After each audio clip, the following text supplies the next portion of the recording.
Hello everyone. मैं अंजू वर्मा, बुलंद उड़ान संस्था की फाउंडर एंड सीईओ।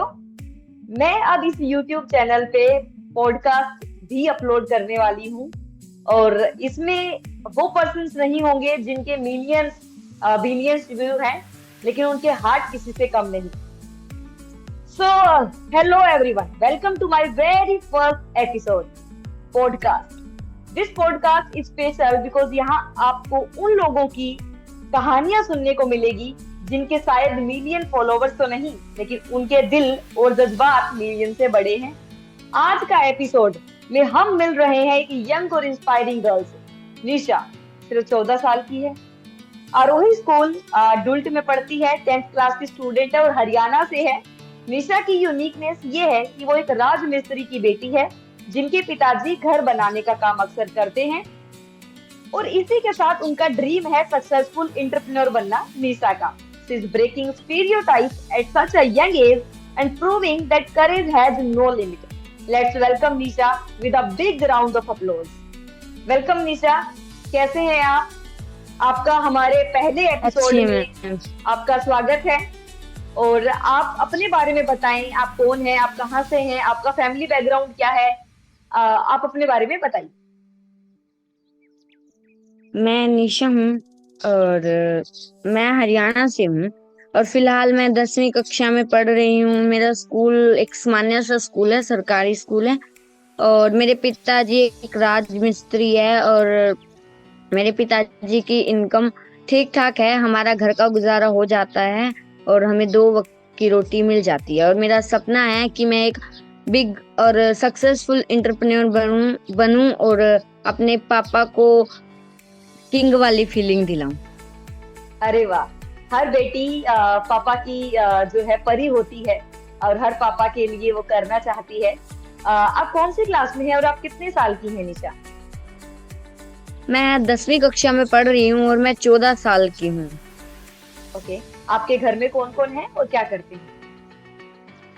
मेरे घर में सबसे बड़ी मेरी दादी है जो कि सरकारी स्कूल में मिड डे मील वर्कर है। फिर मेरे पापा जी हैं। मेरे पापा जी राजमिस्त्री हैं। मेरी मम्मी एक गृहिणी है। मेरे चाचा जी एक मजदूर हैं और मेरी चाची जी भी गृहिणी है। मेरी बुआ टूल टैक्स पर लगी हुई है और फूफा जी भी काम करते हैं तारकुल वगैरह का। और हम 4 भाई बहन हैं। ओके निशा, वेरी गुड निशा। निशा, आपको स्कूल की किताबों के अलावा आपकी पसंदीदा चीजें क्या है? आपको क्या करना अच्छा लगता है? कोई हॉबी है आपकी? मेरी हॉबी है मेरे बिजनेस के बारे में रिसर्च करना। मैं अपने बिजनेस को लेकर लेकर बहुत ज्यादा सीरियस हो जाती हूँ। जब कोई कहता है ना कि भी ऐसे कैसे होगा, अरे नहीं ऐसा हो सकता है, उन्हें मतलब पूरा अपने बिजनेस के बारे में डिटेल देके उनके बाद उन्हें जाने देती हूँ। फिर वो भी कहते हैं अरे हाँ हाँ ऐसा हो सकता है। और मुझे ना अच्छा लगता है। एक क्रिएटिविटी मेरे अंदर है। मैं नई नई चीजों को सीखना पसंद करती हूँ।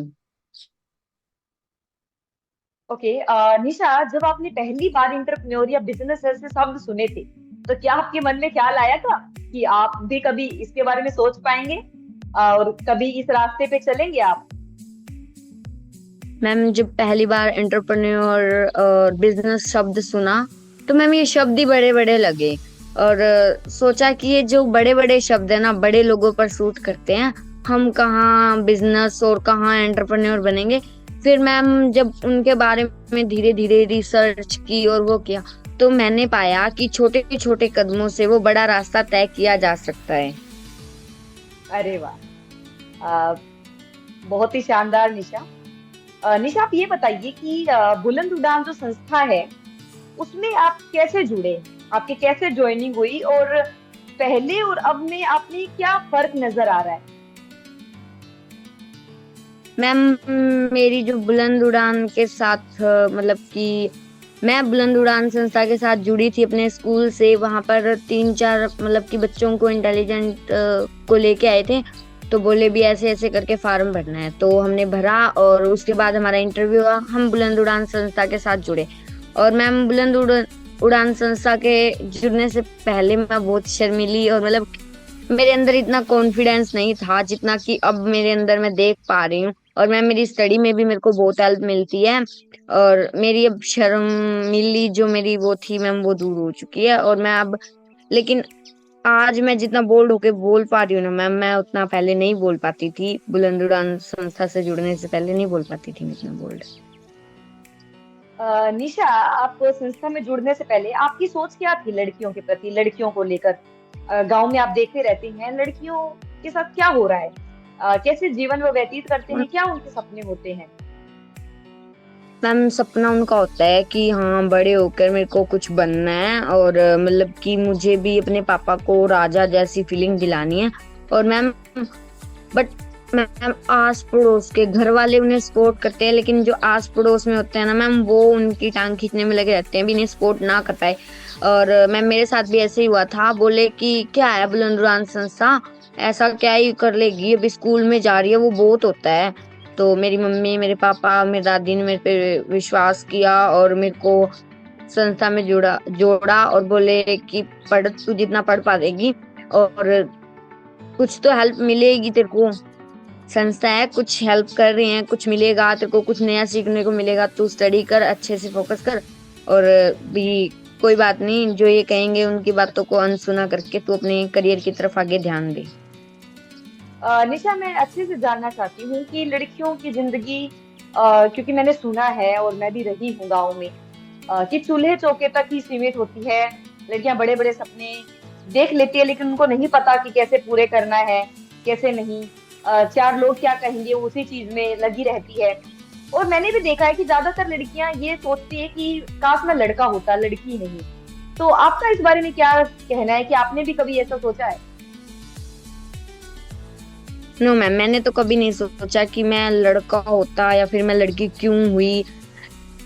मैम मेरी तो घर वालों ने मेरा इतना सपोर्ट किया है कि मैं तो ये चाहूंगी मैं अगले जन्म में भी लड़की हूँ। और मैम आपने जैसे कहा कि चूल्हे चौके तक, ये बात तो सच है मैम। मैम होते हैं ऐसे, मतलब लोग भी होते हैं जो अपनी लड़कियों को स्कूल में भी नहीं भेजते, सिर्फ 8 तक की एजुकेशन वो भी मुश्किल से दिलवाते हैं। और यही उनकी सोच होती है, भी चूल्हा चौका का कर, आगे जाके भी क्या करना है, वही चूल्हा चौका ही संभालना है। आईपीएस बन जाएगी, कुछ भी बन जाएगी, करना तो चूल्हा चौका पड़ेगा ही, इससे अच्छा चूल्हा चौका ही कर ले। क्या करेगी पैसे कमा के, अगला बंदा देगा खाने को। और ओके। मैम लड़कियों के साथ ऐसा ही व्यवहार होता है, लेकिन हमारे गांव में ऐसा नहीं है, कम है ऐसा। कोई 2-4 लड़की होंगी जिनके साथ ऐसा होता है, बाकी सबके पेरेंट्स अलाउ करते हैं स्टडी के लिए भी, उन्हें हर चीज में आगे रखते हैं।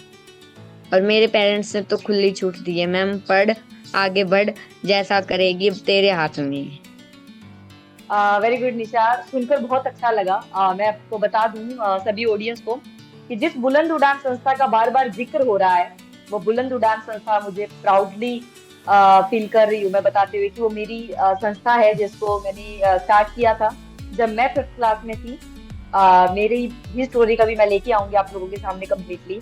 तो मैंने, मेरे साथ कुछ ऐसा हुआ था, तब मैंने बच्चों के लिए, महिलाओं के लिए वो संस्था ओपन की, बुलंद उड़ान ऑर्गेनाइजेशन। और आज वो काफी बच्चों की एजुकेशन को गोद लेकर काम कर रही है, और निशा जैसी बहुत सारी लड़कियों के सपनों को जो है वो पंख लगा रही है। सो निशा, आप ये बताइए कि आपका संस्था में जुड़ने से पहले आप क्या सोच रहे थे कि क्या बनूंगी या नहीं बनूंगी? क्योंकि मुझे याद है कि जब बिजनेस का हमने वर्कशॉप दिया था आपको, उससे पहले आपके मन में क्वेश्चन थे कि मैम हम अपने करियर के प्रति पता ही नहीं है कि हमें क्या करना है, हमें कोई गाइडेंस ही नहीं है। तो आपको क्या लगता था उस टाइम? मैम उस टाइम ना सभी, मेरे पापा भी मतलब कि यूपीएससी और नीट के बारे में बता रहे थे। तो ऐसे ही घर में एक दिन बात चल गई, मैंने आपके पास मैसेज भी किया था, आपको पता है। तो बोले यूपीएससी में लगे हैं, नीट की है। मैं क्या, नीट और यूपीएससी में अंतर क्या है? पापा बोले मेरे को तो पता नहीं, बट किया उन्होंने, और वो आईपीएस लग गए, वो डॉक्टर लग गई है। अब तू देख तेरे को क्या करियर में बनना है। मैं क्या पापा, मैं भी ना डॉक्टर बनूंगी। लेकिन मैं सच बताऊं ना तो मेरे को खुद को डर लगता है डॉक्टर से, वो इंजेक्शन लगाते हैं उन सबसे। और तो मैं बोली पापा मैं अभी डॉक्टर बनूंगी। फिर घर वाले बोले क्या बनेगी डॉक्टर, तो खुद डरती है, कोई और वो देख आईपीएस वगैरह ये बन जा। मैं कहा नहीं, डॉक्टर ही बनूंगी। तो फिर आपने जब कहा भी बिजनेसमैन बनना है, अभी आपने उस टाइम वो दिया, मैंने सोचा अभी बिजनेस और एंटरप्रेन्योर कितने बड़े बड़े शब्द है, सुनने में इतने बड़े लग रहे हैं, तो बड़े लोगों के लिए होगा। लेकिन उसके बारे में रिसर्च और मेरी मेहनत तो मुझे लगी मैं बन सकती हूँ एंटरप्रेन्योर। तो मैंने अपना ड्रीम है वो एंटरप्रेन्योर का ही वो किया। ओके। निशा, जब आपने अपने बिजनेस के बारे में, अपने एंटरप्रेन्योर के बारे में अपने परिवार वालों से पहली बार जिक्र किया, तो उनका क्या रिएक्शन था आपको लेके? या आपको मैम डर मेरे नहीं मम्मी लगा कि पापा बिजनेस क्या होगा, फेल हो जाओगी? सच बताना कि क्या था रिएक्शन, और आपके मन में भी शुरुआत में क्या था?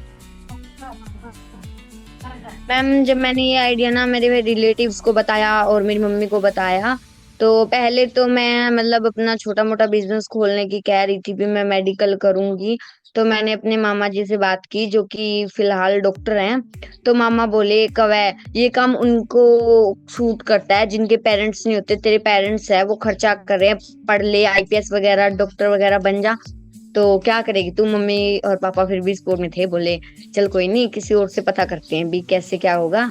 तो औरों से पूछा मैंने, सारे मामा और जितने भी भाई थे ना मैम सारे भड़क गए एकदम से भी क्या करेगी, पढ़ ले और अपना मतलब कि करियर सेट कर ले, बन जा कुछ आईपीएस और डॉक्टर इनमें से ये सही रहेगा। आराम की और ऐश की जिंदगी है, पहले पढ़ना पड़ेगा और उसके बाद मगर पढ़ना तो एंटरप्रेन्योर बनने के लिए भी पड़ेगा और अच्छी मेहनत इसमें भी लगेगी। तो मम्मी पापा साथ थे, मम्मी पापा बोले तू कर, दादी भी साथ थी, दादी ने बहुत सारे ग्राउंड सर्वे करवाया है और मतलब दादी बोली सही है तू कर जो तू करेगी और अपनी पढ़ाई पे फोकस रखियो बस, और साथ में तू अपना कर सकती है बिजनेस अगर तेरे को करना है तो। और मैम रिलेटिव में मामा और ही भड़के थे, बाकी सभी सपोर्ट में थे मेरे। वेरी गुड निशा, बहुत अच्छा लग रहा है सुन के आपकी स्टोरी को। निशा, आप ये बताइए, आपके बिजनेस के बारे में जानने से पहले आप ये बताइए कि आप जिस माहौल में रह रहे हैं गांव में, वहाँ अभी भी लेडीज की क्या हालात हैं? कैसे हालात हैं लेडीज के? क्या घूंघट अभी भी करती हैं लेडीज? क्या चीजें हैं आप जो देख मैम रहे हैं? मैम घूंघट प्रथा तो हमारे गांव में कभी बंद ही नहीं हुई।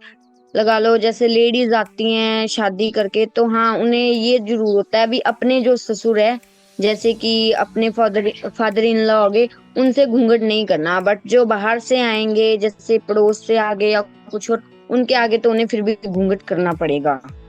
और चार दीवारी में ही रहते हैं महिला, कोई यूं नहीं भी नौकरी के लिए जाता है। हाँ अगर कोई किसी को स्टडी के लिए भी वो कर रहा है भी हाँ तू कर ले स्टडी, तो वो भी घर पे ही करते हैं, वो भी कॉलेज वगैरह में नहीं जाके करते। निशा, आप घूंघट को कैसे बाकी देखते हैं? आपको क्या लगता है, क्या घूंघट में लेडीज, आपकी मदर या आपको देखती होंगी आप चीजों को, क्या वो खुश रहती हैं घूंघट के पीछे, या उनको तकलीफ होती है? नो मैम, मैम घूंघट करना पड़ता है उन्हें क्योंकि वो उनकी मजबूरी है। लेकिन मैम कोई किसी को कह दे भी घूंघट करके रखना है मैम कोई नहीं करेगा, क्योंकि मैम एक बार तो अचानक से दादा और जी आ जाते हैं, यूं गर्मी होती है चुन्नी वगैरह मतलब गले में होती है, एकदम से दादाजी और आगे रोटी बना रहे चूल्हे के आगे मैम घूंघट, उसमें भी घूंघट करना पड़ता है मैम। मेरे को तो नहीं लगता कोई लेडीज घूंघट रख के खुश है। ओके। तो निशा, अब हम आपकी आपके बिजनेस आइडिया के ऊपर चलते हैं।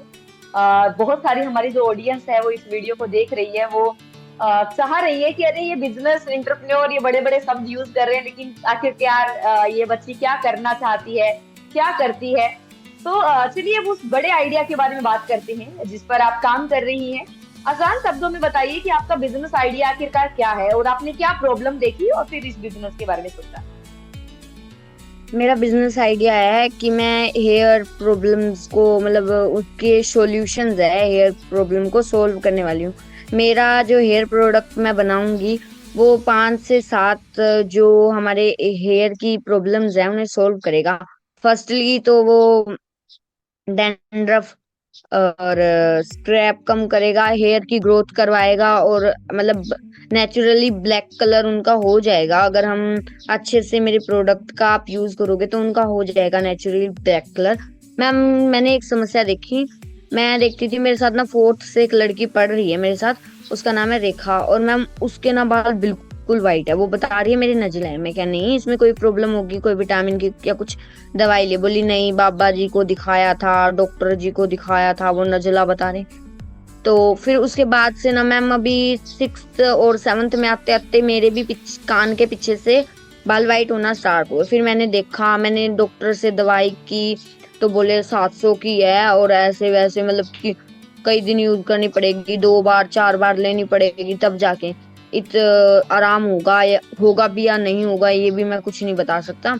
तो मैंने सोचा अभी मेरे भी हो रहे हैं, क्लास में भी है, तो पता नहीं कितने बच्चों के हो रहे होंगे। और मैम, जब किसी के वाइट बाल आ जाते हैं तो मैम उसे ना बच्चे क्या करते हैं, अभी बुढ़ी बुढ़ी कह के चिढ़ाना स्टार्ट कर देते हैं। तो मैम, मैं हाँ, अभी मेरे को भी थोड़ा फिर शर्म सी महसूस होती है, अभी वाइट बाल है, लेकिन मैम मेरे को तो आज तक हुई नहीं। तो मैंने सोचा क्यों ना अभी उन जो बच्चे ज्यादा वो कर रहे हैं, तो उनके लिए हम कोई प्रोडक्ट बनाए। इन्हें कोई भी यूज कर सकता है, मेरे प्रोडक्ट को, मेल फीमेल और चाइल्ड। ओके, ठीक है। आपने बताया कि कैसे आपके दिमाग में आया, आपकी पर्सनल स्टोरी से आपने बताया कि बालों से जुड़ी समस्या को आप हल करना चाहती है। वो कौन कौन सी खास समस्या है जिस पे आप फोकस करेंगी और क्यों? मैम, एक तो ग्रोथ, हेयर की ग्रोथ बिल्कुल नहीं हो रही है मैम। मैं आपको सच बताऊं, मेरे आप बाल देख सकते हो, छोटे छोटे हैं। मैंने अपने मामा की शादी में कट करवाए थे। मेरे मामा की शादी को 1 साल हो गए हैं, और बताया, मैंने सर्च किया इनके बारे में, तो कहा गया है भी 1 मंथ में बाल 1 से 1.5 इंच बढ़ते ही बढ़ते हैं। अगर नहीं बढ़ते, उनमें कुछ विटामिन की या कुछ कमी हो सकती है। एक तो ग्रोथ, और दूसरा मैम, हेयर भी ब्लैक से वाइट हो रहे हैं उन पे, क्योंकि मैम बच्चे थोड़ा सा वो कर जाते हैं मैम, महिलाएं भी केमिकल वाली जो मतलब डाई है, मेहंदी है, और वो सब यूज करती हैं। और मैम उनसे क्या होता है, 7-8 दिन तो अच्छा लगता है, भी बाल ब्लैक हो गए बस 1 ही घंटे बाद। मैम उसके बाद 7-8 दिन के बाद बिल्कुल वाइट, सारे वाइट, जितने थे उतने तो, और उससे ज्यादा भी वाइट बाल हो जाते हैं। तो मैम दूसरा ये डैंड्रफ, डैंड्रफ बहुत देखने को मिल रहा है मैम, इसलिए। और मैम एक और था हेयर फॉल, हेयर की ग्रोथ होगी तो हेयर फॉल कम होगा। ओके, आप ये बताइए कि आपने आपने जो बिजनेस सोचा है, जिसके ऊपर आप काम कर रही हैं, आप अभी तक क्या क्या किस पड़ाव पे आप पहुंच चुकी हैं? आप क्या क्या कर रही हैं अपने बिजनेस को लेके, रिसर्च या जो भी? मैम रिसर्च तो मेरी मतलब अभी स्टार्ट ही है, साथ ही साथ चल रही है अभी, और क्या ऐड ऑन कर सकते हैं। बाकी मैंने अपना जो प्रोडक्ट है वो बना लिया है, मेरा प्रोडक्ट पूरी तरह से तैयार है। फिर भी मतलब कि एक बार यूं होता है, मैं अभी ट्राई कर रही हूँ उसे खुद। मेरे को तो मैम लगभग 5 से 7 दिन हो गए ट्राई करती को, और मैंने अपने साथ अपनी दादी को भी लगाया है इस काम में, वो भी ट्राई कर रही हैं। और मैम मतलब 1-2 महीने में, या फिर 3 महीने में, 1-2 या मतलब 2 महीने में तो इसका रिजल्ट साफ देखने को मिल जाएगा।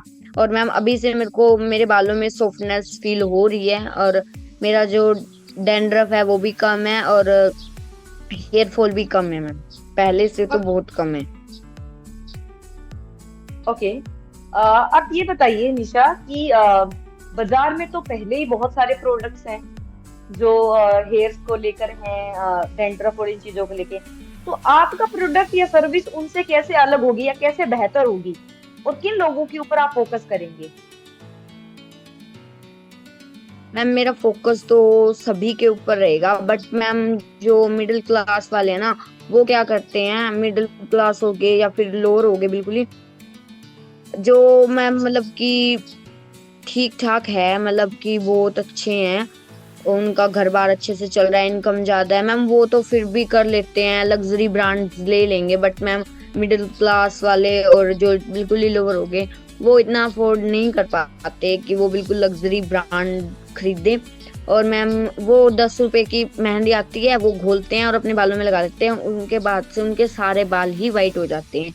तो मेरा फोकस उन पे रहेगा। और मैम मेरे जो बिजनेस, मेरा जो मतलब कि प्रोडक्ट है उस वो सबसे यूनिक इसलिए होगा क्योंकि मैम मेरे जो बिजनेस में मतलब कि जो मेरा प्रोडक्ट है मैम, उसमें ना कुछ मेन मेन से यूएसपीज हैं। पहला तो यही कि वो मतलब कि 100% नेचुरल है। और मैम दूसरा ये कि जैसे और मार्केट में बहुत आए हुए हैं आपने बताया, लेकिन मैम बिल्कुल नेचुरल तो कोई नहीं होगा, इतना नेचुरल तो कोई नहीं होगा। ये सब कुछ मैंने अपने हाथों से बनाया है। और मैम सेकेंडली भी मेरा जो प्रोडक्ट रहने वाला है वो चीप प्राइस में रहेगा। पहले तो मतलब चीप प्राइस में आपको मिलेगा। और मैम दूसरा ये मेरे वाला प्रोडक्ट है 7 से 8 प्रॉब्लम एक ही प्रोडक्ट वो कर रहा है, हैंडल कर रहा है। ओके। निशा, आप ये बताइए कि आपको क्या क्या प्रॉब्लम्स आ रही है अभी अपने बिजनेस को शुरू करने में, क्या क्या दिक्कतों का आपको सामना करना पड़ रहा है? मैम मेरी सबसे बड़ी प्रॉब्लम्स तो अभी ये आ रही है कि भी ना जो ये है मैम, पता नहीं क्यों ऐसा हर जगह होता है या हमारे यहाँ ही हो रहा है।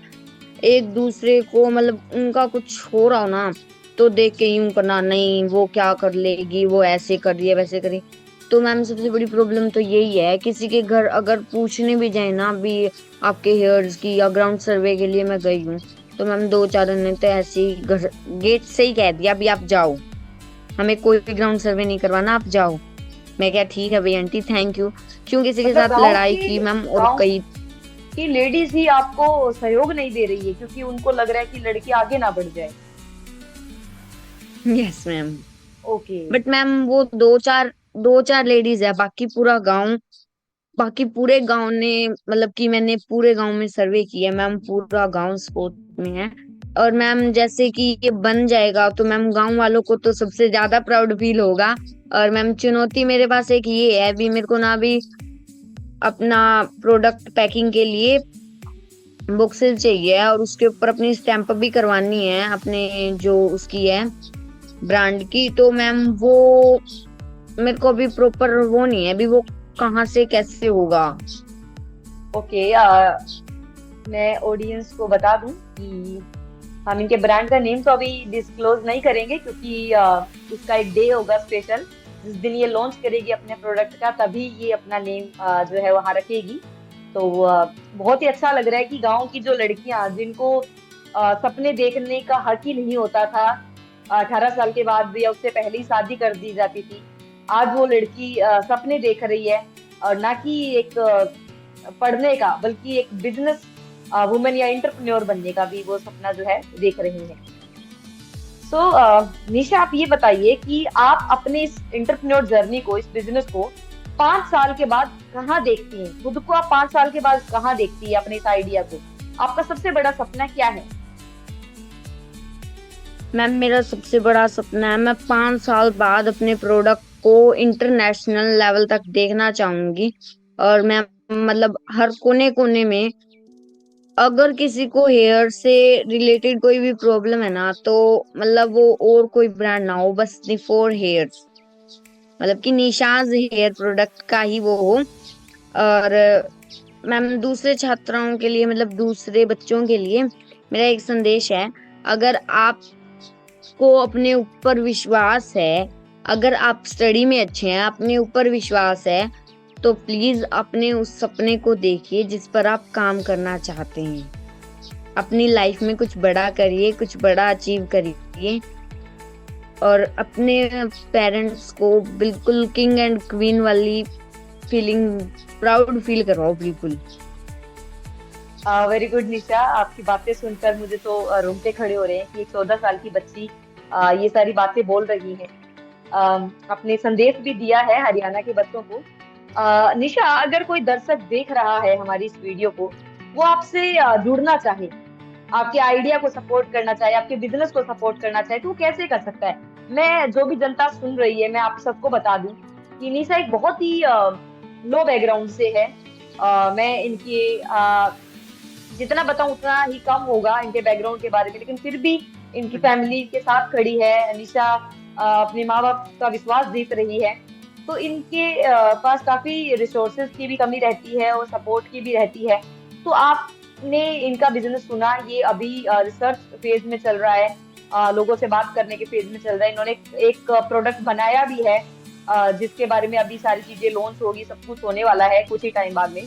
तो जो भी इनकी हेल्प करना चाहते हैं वो कमेंट कर सकते हैं, मैं इनकी मेल आईडी डाल दूंगी नीचे, आप कमेंट कर सकते हैं, मैं निशा से आपको कांटेक्ट करवा दूंगी, आप कमेंट कर दीजिएगा। और निशा की आप जिस तरीके से भी हेल्प करना चाहें उनके इंटरप्रेन्योर जर्नी में, क्योंकि आपकी हेल्प ना निशा को, जो इनका 1 साल बाद ये सक्सेस होगी, वो टाइम कम कर देगा। आपकी मदद से इनका टाइम बचेगा, ये हो सकता है कि अगले 6 महीने में ही बहुत बड़ी इंटरप्रेन्योर बन जाए। तो आप जो है जरूर सपोर्ट कीजिएगा और कमेंट कीजिएगा, और निशा के सपोर्ट के लिए, निशा के हौसले के लिए इनको ब्लेसिंग्स दीजिएगा कमेंट्स में, ताकि ऐसे बहुत सारे बच्चे जो एक बहुत ही लो बैकग्राउंड से निकलते हैं, उनमें हिम्मत आ सके सपने देखने के लिए, वो लड़की अपने सपने देख सके, वो जी सके, इनको खुशी मिल सके। तो कमेंट से भर दीजिएगा, ताकि निशा जब इस पॉडकास्ट को दोबारा कमेंट्स को देखे तो इनको बहुत ज्यादा जो है खुशी मिले।